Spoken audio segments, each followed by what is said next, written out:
Hey, welcome to Optimize Your Body with Martin Silva, where we talk raw, uncut facts to truly help you optimize your body. What's up, Andrew? So, no picking your nose this time, mate, yeah? Because I know you were picking your snout last time, and the video is a video as well, so just... I didn't realize you were recording, so there's probably me picking my nose and all sorts on there, so thanks for that.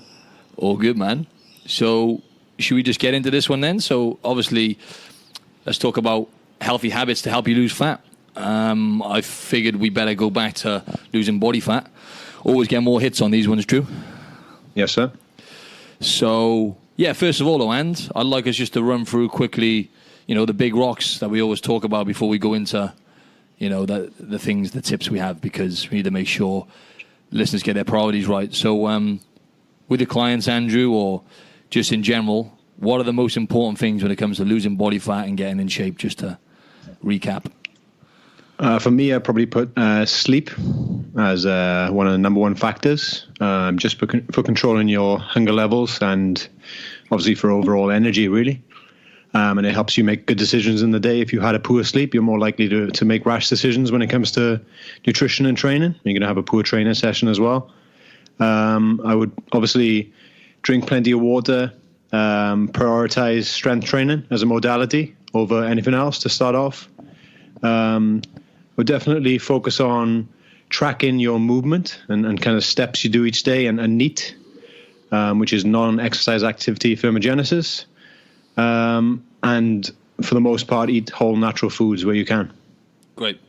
Spot on. And yeah, NEAT, just for the audience, is, as you said, what it was, non-exercise activity thermogenesis.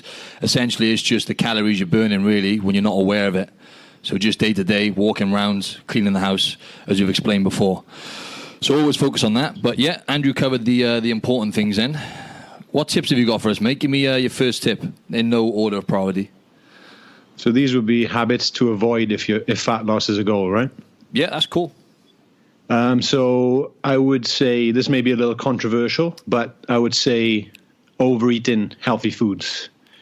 We obviously understand there's vital to start building a diet that consists mainly of whole natural foods as you want to be functioning at your best, right? And being as healthy as possible. That's something that myself and Martin always stress.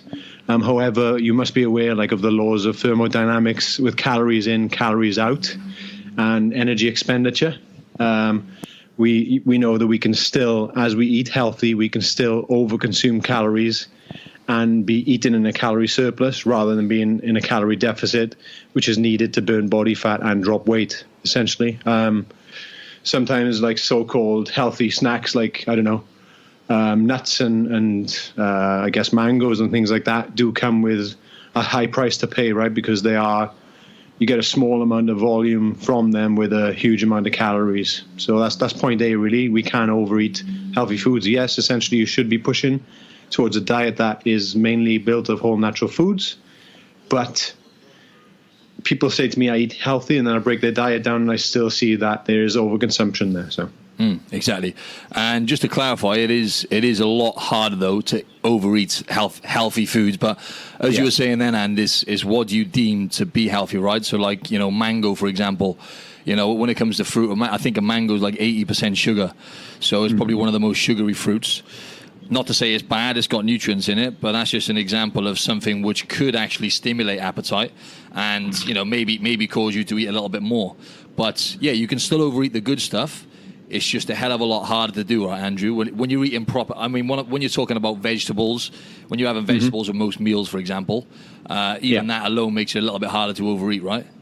Of course, man. We understand that we have processed foods which are designed to be highly palatable. We touch on this pretty regularly. They're designed for you to eat more. They say in the title, you bet you can't just eat one. Once you pop, you can't stop. That's Pringles' slogan, as I mentioned last week. These foods are designed for you to eat a lot, as opposed to you eating a plate full of veggies and something that has moderate protein and high fats. These are more the satiating macronutrients. Yep. So they're going to fill you up, harder to overconsume. Therefore, it's going to be making much easier when you are on this process of a fat loss journey. And once you start implementing more natural foods in your diet, believe me, your taste buds will change, and you want less and less of these processed foods anyway. So great stuff. Okay, I got it, not in no particular order. I've got drink water when you're hungry. A lot of the times we confuse hunger with thirst. That's quite a common thing I've noticed, and it's a little tool I've only started recently implementing with clients who are looking to shift body fat. And our hunger signals, as Andrew's saying, there's so many different types of like processed foods out there and stuff now, and a lot of us do eat, even whether you realize it or not, you probably eat more processed foods than what you actually realize. And that's not to say you're eating chocolate bars every day, but a lot of things are actually processed nowadays, and they're engineered to make you want to eat more. So it kind of hijacks your brain in a sense. So it basically makes you crave different things, and it kind of changes the signals, right? So where I'm going with this is, you sometimes think you're hungry, but actually you're thirsty. So a little trick I use with clients is, when you feel like you're hungry, if your goal is to lose body fat, a lot of the time that is your body just tapping into fat stores anyway. So it's kind of a good thing when you feel what we deem to be hunger. Drink a glass of water, wait maybe 10, 15 minutes. If you're still hungry, then eat. But a lot of the time, people realize they have a glass of water, like let's just say 300 ml to 500 ml of water, and they no longer feel hungry. Another trick is like coffee as well. I'll come to coffee in another one. I think that's a good little tool I use myself when I'm doing shows and stuff, and with clients, because especially if you have just like a black coffee, helps to blunt your appetite. So yeah, drink water when you feel like you're hungry. What's your next one, mate? My next one is eating too little. Ultimately, this can benefit you in the short term, and you may see some really good results with weight loss and fat loss. But understand that when you need a little bit more wiggle room, and you need to, say you hit a plateau and you've dropped your calories too low too soon, then taking more calories away from that is going to leave you very hungry.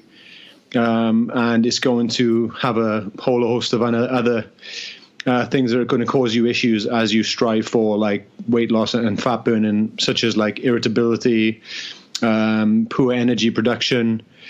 You won't be functioning well in work. You might have poor performance in the gym, low libido. And when you do drop your calories down, the likelihood of you moving a great deal throughout the day has decreased, because you haven't got that energy to focus on, as we said earlier, the things such as NEAT, just to move around more. Your body adapts pretty quickly to the lower calories, and it will slow your metabolism down just to compensate for that. So dropping your calories down too low, too soon is a bad move in my in my experience. So absolutely same. Most people need to actually build their metabolism up. I would actually go as far to say as pretty much everyone. Start them high. Yeah, definitely. Go like literally. Actually, everyone, I would say. Yeah. There's very few people that sit in front of Andrew and I who've got a roaring metabolism, right? I mean, it takes years and years of lifting weights, looking after your body, and loads of other things to actually get to that level where your metabolism is just roaring, and you're finding it hard to get enough food in. So that's where you want to get to, isn't it? Really? Where the majority of people. Yeah, exactly, mate. The majority of people you work with have probably been through this yo-yo dieting phase over the years, and they've been dropping their calories right down, and they've stuffed their metabolism up. And if you're a good coach, you're not going to put them on a low-calorie diet again. You're probably going to slowly build them up. You need to explain to them very carefully that this is going to take a lot more time than we initially first thought. Ultimately, you want to be, like Martin said there, you want to be in a point where you can eat like a huge amount of calories per day, plus be able to burn body fat and build muscle at that stage, right? You don't want to be starving yourself daily, because that's no fun for anyone. If you have then a night out with someone or friends and you overconsume a little bit, then that's going to backfire on you pretty quickly, because your metabolism's so slow that overconsumption could stuff you up for the week, basically. So yeah, good point, man. It's not a good place to be in. Like, eating like a rabbit and moving more is not a good spot to be in. So fire that metabolism as often as you can. Definitely, yeah. It's not sustainable otherwise. Next one I've got is to dim the lights and come off your phone.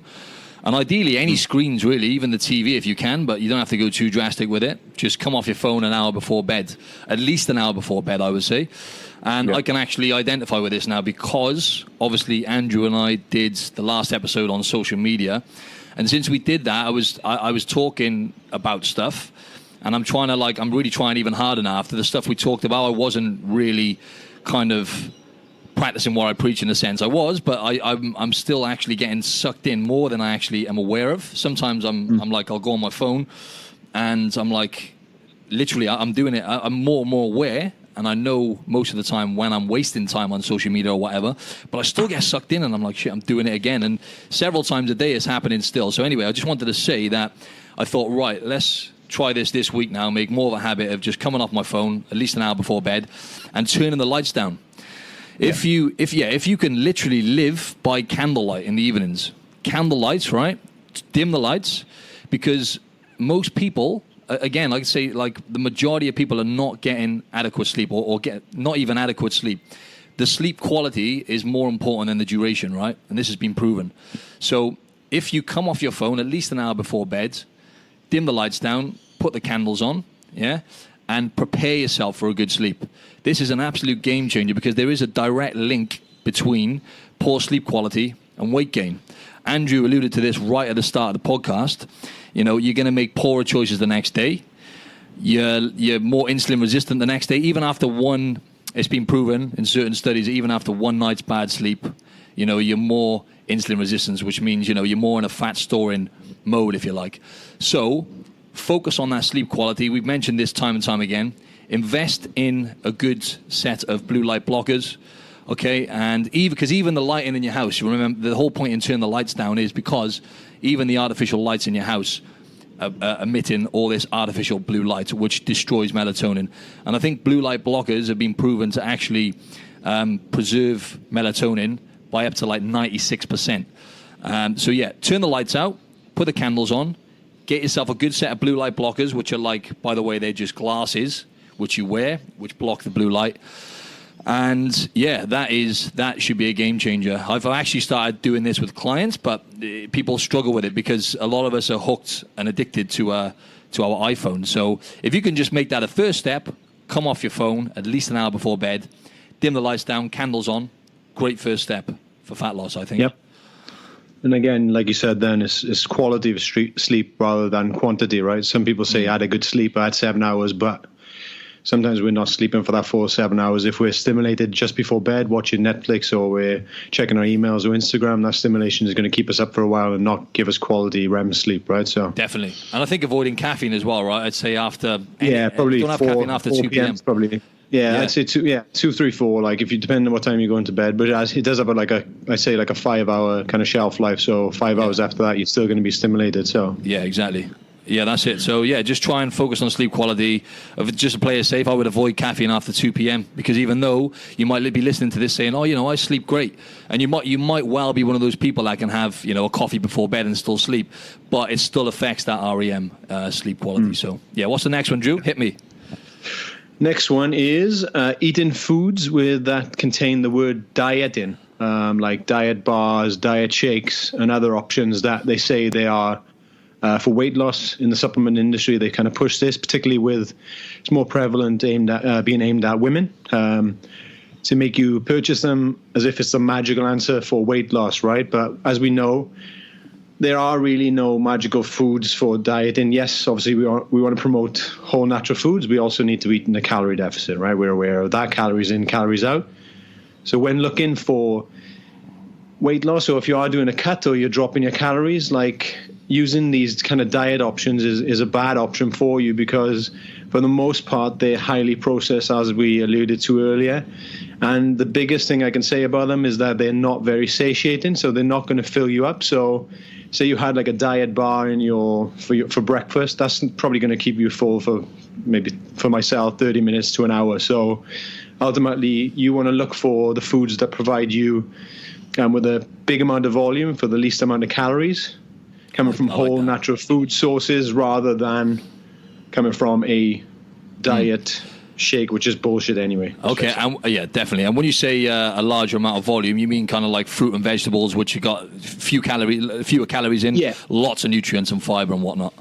Exactly right. Something that you can spare those calories, but it's going to fill you up. I'd say like butternut squash as opposed to potatoes, zucchini, spaghetti as opposed to normal spaghetti, like that type of stuff. You know what I mean? Definitely. You can have a bigger amount, but it's not going to provide as much calories as you said earlier, like mangoes and things like that. Quite sugary. Okay, replace them with blackberries, strawberries.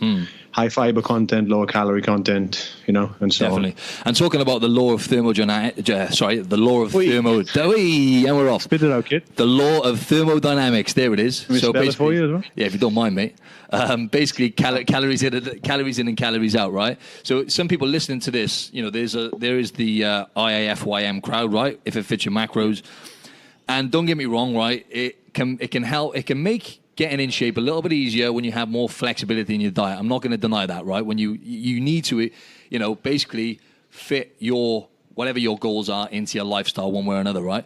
But you got to take into account, and a lot of people are not doing this, a lot of these online coaches and whatnot are not taking into account the fact that the effect foods have on your brain and your psyche, okay? So we're all about long-term results here. We're not talking about you getting in shape for a few months or even a year or two and then actually battling with keeping your calories down to a certain point and eating these kind of foods Andrew was talking about with the word dieting or low fat. Just be very mindful, right? If there's more than a few ingredients, basically, within that food, a lot of the time, it's not going to generally be ideal because it's not going to satiate you for long enough. And you just kind of, when you're having things which are lower in calories and they have artificial sweeteners in and whatnot, you're just replacing that sugar with something which is, yes, lower in calories, but you're just replacing the addiction in a sense, right? Which is what it is, or the habit of eating sugar with something which is even sweeter, because sweeteners are, and it still has it still tricks your brain into thinking you're having sugar. So it doesn't really do anything in terms of your relationship with food long term. So just focus on that. Yes, okay, every now and then it's okay to have, the odd bit of processed foods and whatnot, and I'm not saying to be 100% spot on, but as Andrew was saying, high volume foods, plenty of whole foods is going to be much better for you long term. I think you'll have less interest in like processed foods as well. Like when you eat, as I said earlier, you eat whole foods. Like I was watching someone's story the other day, and they were showing that they were going down the aisle where it sells like Oreos and cookies and chocolates and stuff like that. And that used to be myself, and I felt like I couldn't have that type of food. So I would kind of tease myself and tempt myself going down that aisle and be like, oh my God, there's like offers on with Oreos is 2 for £5 or whatever. And now, like when I go to the supermarket, because I've gradually got out of that process of eating processed foods, I don't even bother going down that aisle anymore. That doesn't interest me. And that's kind of where myself and Martin want you to be as people. I know that you could say that separates us from being similar to you, but we have been through the majority of our life eating that type of food. Exactly. And we have recently changed over to eating whole natural foods for the most part, and we want those types of foods less. So you will get there, but it is a process. That's it, exactly. And I just wanted to relate to that, because leading up to shows and stuff, and even when I wasn't competing, but leading up to shows, I remember the first few shows I'd done when I had this major bad relationship with food, as we've alluded to before. Keep using that word, alluded. Stole that one off you, mate. As we talked about before, I say it at least 3 times a podcast. So. Well, we were eating, we would binge eat. So we would restrict our calories for photo shoots or for shows, and then we would go on rampages with binge eating episodes, right? And I used to make lists in my notes in my phone. I can actually probably bring some of them up now. Lists of foods that I wanted to eat after my show, right? And I would be making this list over the whole prep period for like 8 weeks, right? So by the end of it, I'd have this list of restaurants, right? Like dirty restaurants with burgers, pizzas and whatnot, ice cream parlors, you name it, and the list of foods that I wanted to get. And then I would do the same thing, and especially leading up to shows, I would be obsessed. Now, this is an extreme version, folks. I know most of you are not like this. I like to think so anyway. But I would walk down the aisles and tease myself as well, Drew, so I can totally relate to that. But even when I wasn't competing as well, I would be doing the same thing. I'd be looking and thinking, and I'd be battling with myself. Now, as we said, we want to relate to how you think and stuff. We've been there, and, it's not like, the worst thing in the world, but it's totally fine. If you think of yourself now, I like to eat Oreos. I like to have a cheat or whatever it is on the weekend. That's totally fine. But if you just implement some of the stuff we're talking about when it comes to just eating more vegetables, getting more sleep, all these basic things, drinking more water, if you're just consistent with those simple things, as we said, your relationship with food will change, and you'll find you have a less and less desire for those foods. So, yes.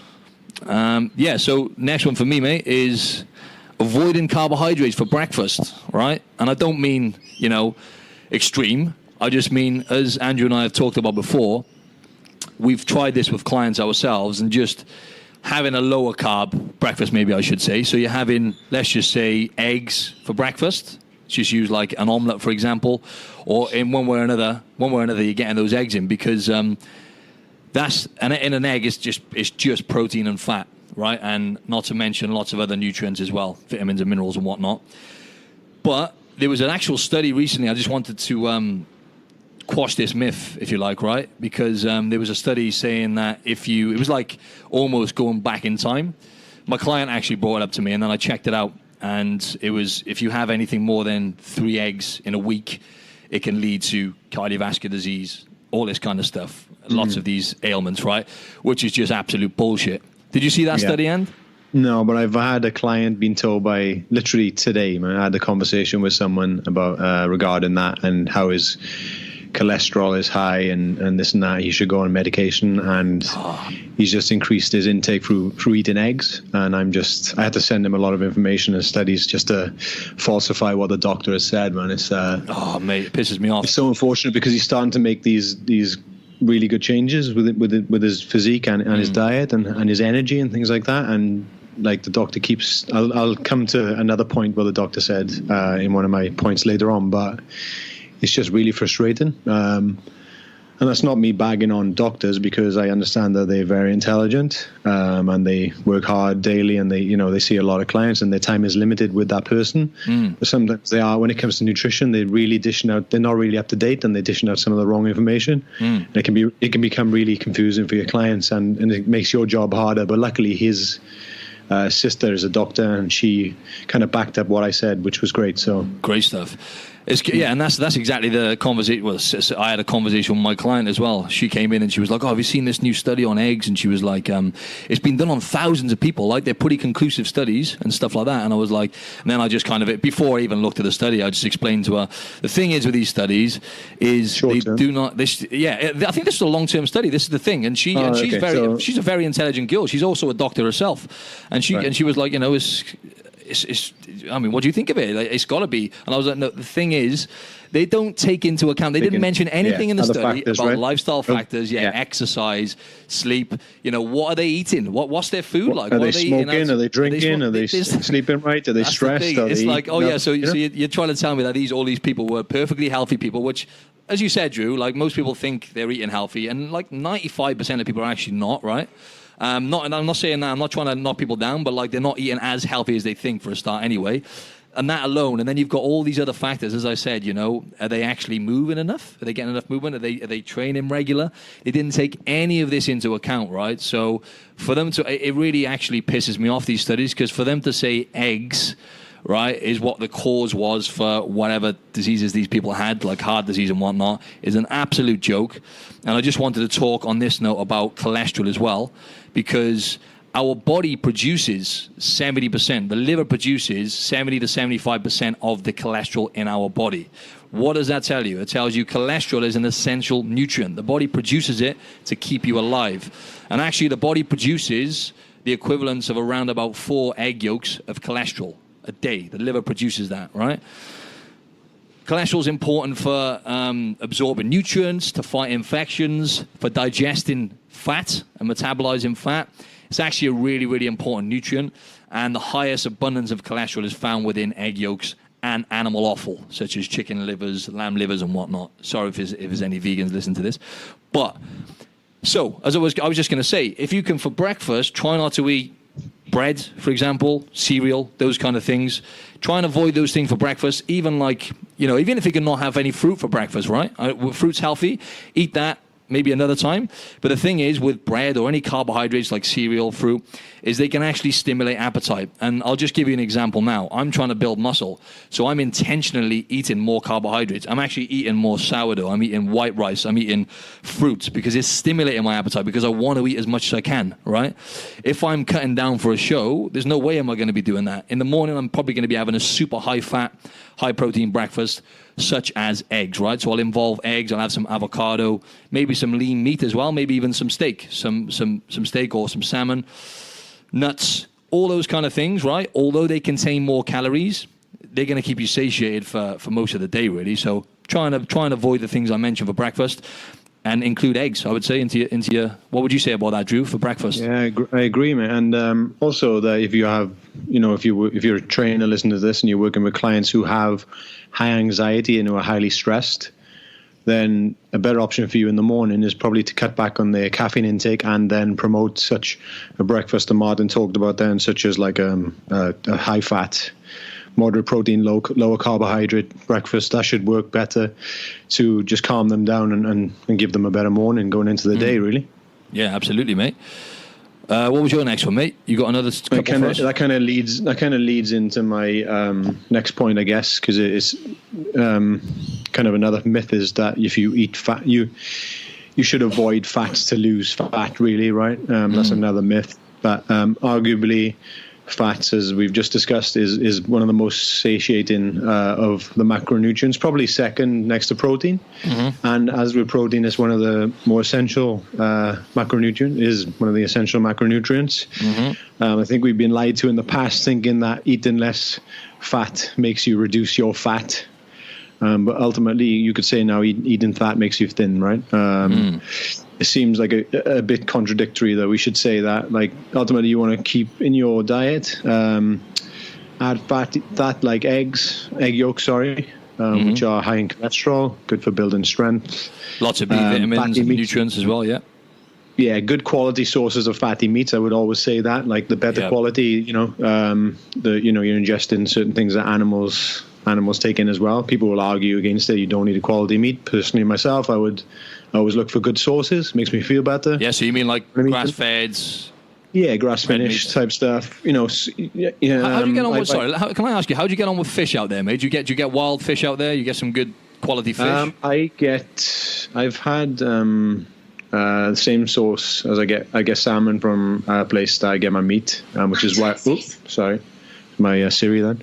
I get salmon from the same source I get my meat. I also get like tin mackerel, wild mackerel, and things like that. Yeah, and sardines as well. Like, so that's what you're saying now. Like with the fatty fish, isn't it? Ocean fish, like mackerel, sardines, salmon, even a bit of tuna, but tuna's higher in mercury. But yeah, tuna I have like with olive oil and stuff like that. Olive oil as well. That's another. Yeah, avocados, another good quality source. Certain oils, like I said, like I tend to use coconut oils.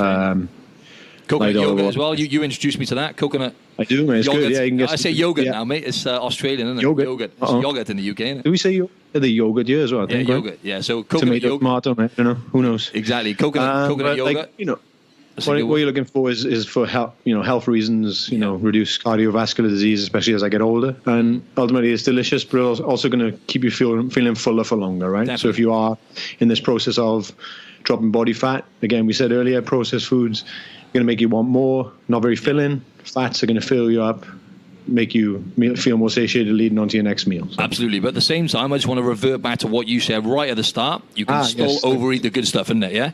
So with the fats, 9 calories per gram, right? You said exactly. It keeps you it keeps you fuller for longer. There's a reason behind that. There's actually more calories in fat, but it's a good thing because it keeps you more satiated, right? But at the same time, it's very easy to overeat fats as well, right? I say it's easy, right? It's actually harder, right? Because they fill you up, like I said. But if you were to, let's just use like, the old almond butter or peanut butter, yeah? Like, I could eat a whole tub of that, man. Exactly. No problem. I can sit down and eat the tub, man. I got to be careful with that stuff. Got to be careful. Also, like, I think another big one is oils that people don't realize that they are. Like, you got to be careful with your measure of oil, like, especially with salads. People just layer it on the salad. Yeah. You know what I mean? I'm Italian. We love olive oil. Spanish people love putting that on the salad. They just layer on. Exactly. Maybe just spoon it on instead. And tablespoon. Be careful with the measure. Exactly.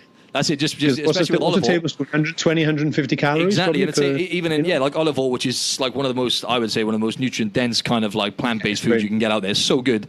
The antioxidants, everything in it. What's it called? Is it resveratrol or is that right? Anyway, there's a type of antioxidant which is really good. The fat, the properties of fats in there, the healthy fats, primarily monounsaturated, I believe. Basically, 120 calories though in a tablespoon. So although it's super healthy, obviously as we were saying at the start, it's easy. So monitor that definitely.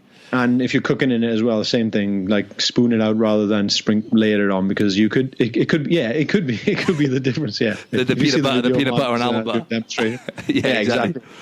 But you know that if you're laying it on your tray or anything like that for cooking, then you'll put in a fatty meat in there, which is also high calorie. Then that can be a difference between going into a deficit for the week or being in a surplus, right? Exactly. That might be a simple win for you. Just reducing the amount of oil you use may be enough for you to elicit change in your body. That could be one easy win. Definitely. You might not have to do anything else with your diet. 100%. And I always wanted to say about dark chocolate as well. Now I don't want to obviously promote too much, right? But dark chocolate, I'm not saying that it's really, really good for you, right? There's heaps of good fats in it, as you were talking about fats. Also, once again, antioxidants, so good for you, right? But try and have at least 85%, right? So that's something I include daily in my diet, right? So if you want a healthier snack, right, then get the nutrients in. It tastes good, right? But if you're used to having, like, obviously, I bet some people listening to this, if they're used to having, like, dairy milk and bloody, processed kind of chocolates, then 85 to 90% dark chocolate isn't going to taste too good to start with. But it will grow on you. And one of my favorite snacks is dark chocolate with almond butter. Obviously, it packs a punch with calories, right? But it's tasty and it keeps me fuller. So, it's a nice little snack. Yeah. What's next then, mate? We're getting through it now. What have I missed out? There's two more I've got. Intermittent fasting I wanted to mention, mate. Obviously, we've done 2 episodes on this now, and it's not something, as we've said, we like to promote for fat loss directly. So all of the other benefits, health benefits, as we've mentioned before, is the number one reason why you should be doing fasting. Andrew and I implement it daily. It's becoming a bit of a buzzword now, intermittent fasting, right? However, I was just thinking earlier, I've had some game-changing results with some of my clients who have implemented fasting. It just basically, one of the main things I find about it is it actually, well, first of all, right, if you're looking to get leaner, you can actually reduce your overall calorie intake by skipping a meal here and there, right? However, there's more to it, right? So it teaches you what real hunger is. So that's the thing I've had with clients is, like, for example, I've got them to a decent level first, by the way. So I've got them eating healthy food for the most part. And then I'll introduce intermittent fasting sometimes. And I'll say, okay, see how you feel today. If you just maybe skip breakfast or have breakfast a bit later on in the day, have a coffee if you want, right? Ideally a black coffee or whatever, because that actually helps blunt your appetite. Although technically it takes you out of your fast a little bit, you're still going to get all the benefits. You're still not eating, right? And like I said, it does help blunt appetite, having a black coffee. It's not quite the same if you're going to have like a latte or something with milk in it, because you're still going to get that little spike of sugar and insulin. So yeah, just skip breakfast or delay breakfast for a bit, or just maybe even like 2-3 times a week. It's been proven if you were to skip a meal, it doesn't have to be breakfast, but I find it normally works better for most people. It can be the evening meal if you want to just cut your food off earlier, okay? But even skipping a meal twice a week has been proven to be beneficial for your health, but also it just reduces your overall calorie intake, right? But as I said, you want to be eating the right foods for the most part before you try this, because if you're not eating enough vegetables and some of the foods we mentioned earlier, then when you get to having that meal, if you've skipped the meal, you're going to be ravenous, right? And you're going to end up like, so yeah, you need to be prepared for this.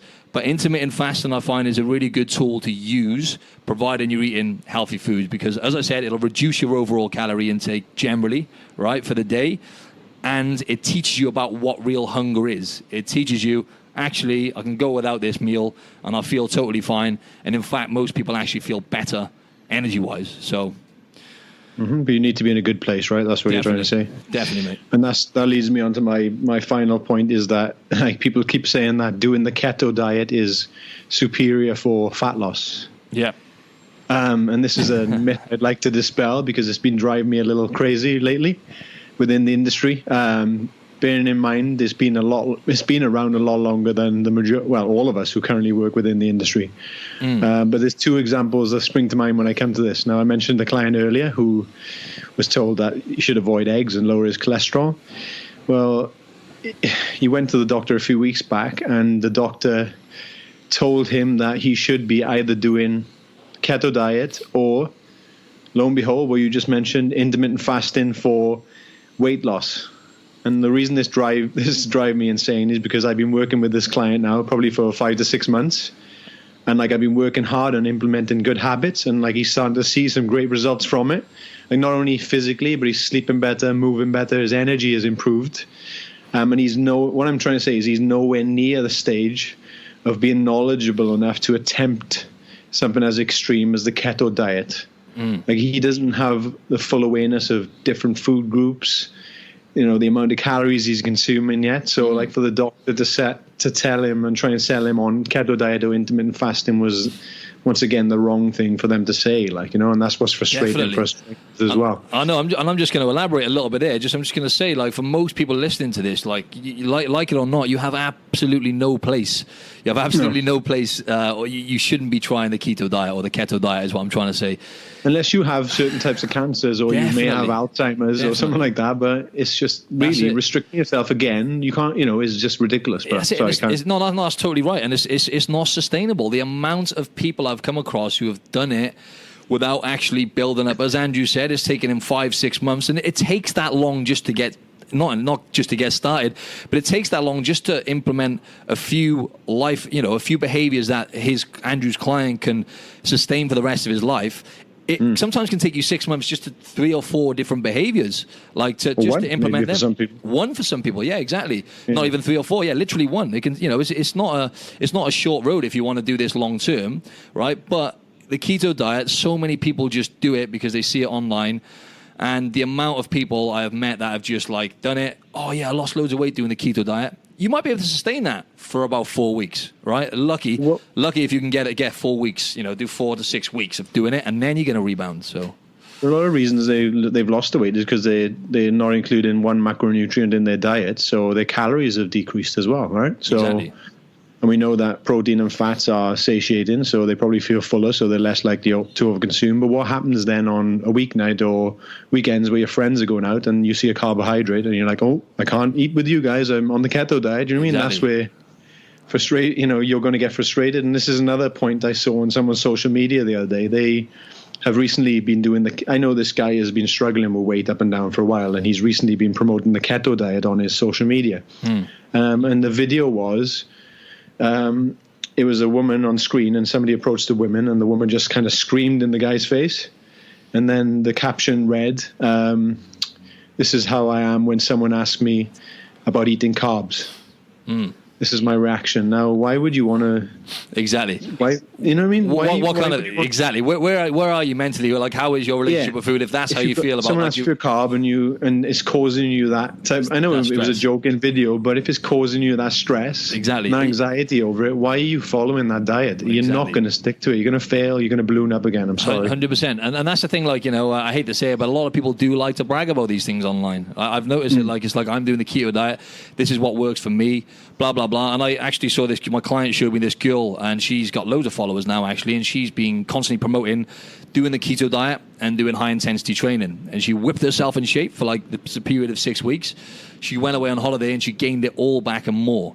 And just remember that, folks. Like, when you lose weight, because like you will do that. If you do something like the keto diet, the chances are you're going to lose weight, because as Andrew said, you're eating less calories essentially, right? You can't. I don't know anyone who's sustained that longer than 4 weeks. I don't think. Maybe it's good luck if you can get to 6 weeks.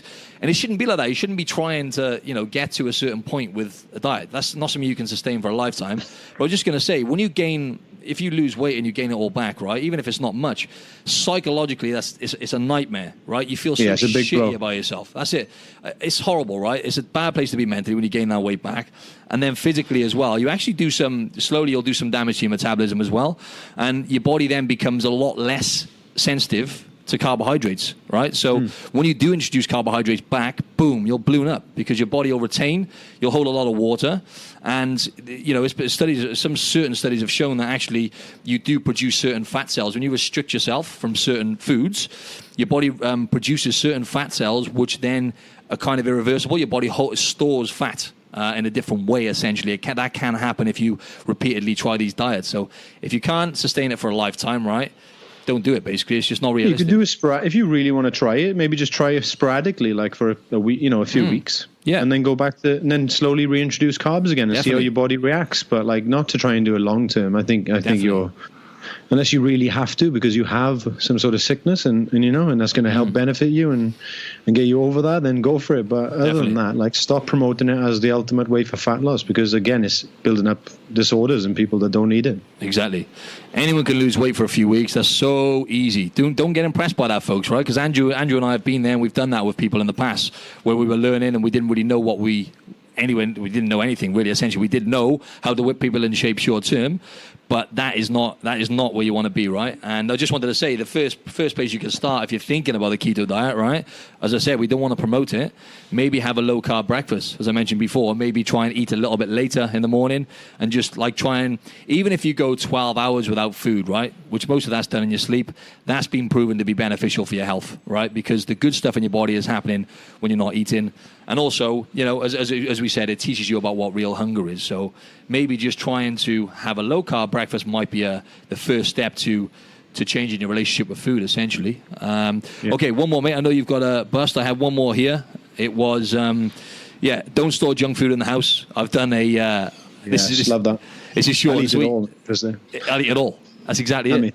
Definitely, it's going to go. You know? It's going to go, mate. It's going to go. Yeah.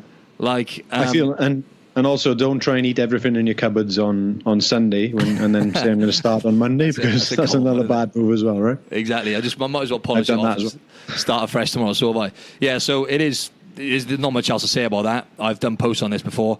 If you buy shitty foods or junk food, even bread, for example, right? If you're trying to eat a bit healthier, as I said, it's going to stimulate your appetite. I'm not going to demonize bread too much, right? There's worse foods out there. But if you buy bread and keep it in the house, the chances are you're going to just nibble away on it over the weekend, you know what I mean? And then, like Andrew said, then you might get to a Sunday, I've only got like 5 pieces left, I might as well just have a couple of pieces, you know what I mean? Smash them all. That's just an example, but any crappy foods, don't keep them in the house. You will eat them, and it will most likely impede on what your goal is, especially if your goal is fat loss. So, excellent. Awesome, mate. Sweet, man. That's pretty much it. So let's just run through them quickly. What were your 5 again? Recap. My 5 were overeating healthy foods. Obviously, be aware of calories in, calories out. Eat whole natural foods for the most part, but you can overconsume them as well. Eating too little, so don't drop your calories too low too soon. Eating foods that contain diet in the name, doesn't matter. So don't avoid fats to stay thin. Eat fats, be thin, and also doing the ketogenic diet. Sweet. So obviously mine was to drink plenty of water, right? And drink water when you're hungry. So we mistake hunger for thirst. If you do feel hunger, you're trying to shift body fat, try and have a glass of water, okay? And wait 10, 15 minutes, see how you feel afterwards. Dim the lights, come off your phone at least an hour before bed. All about the candle lights, people. It's all about the candle lights. Live your evenings with candlelight, all right? Intermittent feasting, yeah? Or fasting. We like to call it feasting because we like to have big meals, right? But once again, not going to promote smashing loads of food and fasting. That's not what I'm saying. Basically, if you want to implement intermittent fasting, start with a 12-hour fast, right? And then go from there. Maybe you could just delay your breakfast and have a black coffee instead. Avoid carbohydrates for breakfast, or just have a low carb and moderate protein, high fat breakfast. Include eggs in your breakfast, basically, if you can, most days of the week. They help a lot satiating, and don't store junk food in the house. And that is pretty much it, really. Nice one, Drew. Thanks, mate. Cheers, man. Speak to you soon, mate. Speak soon. Bye-bye.